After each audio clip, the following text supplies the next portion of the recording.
ఈ వెరైటీ వచ్చేటప్పటికి సెల్టాస్. ఇది మనకి వెరైటీ వచ్చేటప్పటికి మధ్యస్థమైన హైట్ పెరిగే వెరైటీ, కానీ గుబురుగా వచ్చింది అనమాట.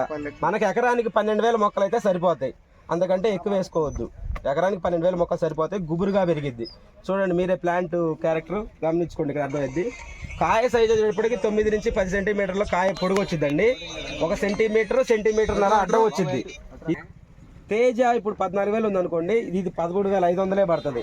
కానీ దానికంటే దీనికి కోతగులు తగ్గిద్ది. అది కాయ సైజు వల్ల కోత బాగా సాగిద్ది అనమాట. ఒక 500 తేజ మీద తక్కువే పడిద్ది, ఎందుకంటే ఇది కొంచెం కాయ సైజు ఉంటుంది.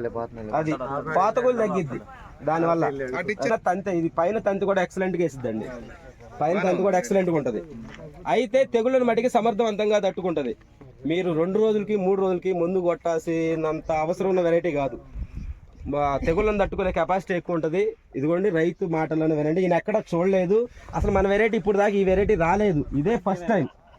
ఈయనే రైతు ఫార్మరు, లక్ష్మీపురం, ఈయన పేరు అశోక్ గారు.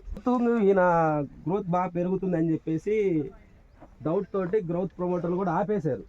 అదే ఆయన మాటలు చెప్తారు మీకు. గ్రోత్ ప్రమోటర్లు వాడలేదు, బేసిక్గా గ్రోత్ తగ్గడానికి వాడే. ఎందుకంటే పై బాగా పెరగడం వల్ల కింద కాపాడదేమోనని భయంతో పెంపుని ఆపి కింద కాపాడినాక ఇప్పుడు మళ్ళీ పెంపుకి మళ్ళీ మందులు కొట్టేవాళ్ళు. ఇంకోటి ఏంటంటే ఇప్పుడు మీరు చూస్తే చెట్టు కింద నుంచి కాపు ఉంది. మన వాళ్ళు ఎక్కువ మంది కొడుతుంది కూడా ఇదే, చెట్టు ఎదగట్లేదు అని గ్రోత్ ప్రమోటర్లు కొడతారు. ఒకసారి తెగుళ్ళ మందు లేకపోతే పురుగు మందు కొట్టుకున్నా గ్రోత్ ప్రమోటర్ కన్ఫామ్గా వాడతారు, వాడకుండా ఉండరు. ఎందుకంటే చెట్టు ఎదుగుదల అంత ఉండదు. కానీ దీనికి ఏంటంటే మీరు అలాంటి మందులు దీనికోసం వాడాల్సిన అవసరం లేదు, ఆటోమేటిక్గా పెరుగుతుంది, తెగుళ్ళను కూడా తట్టుకుంటుంది. అది వైరస్ అయితే ఫుల్ టాలరెన్స్, మీరు గమనించండి.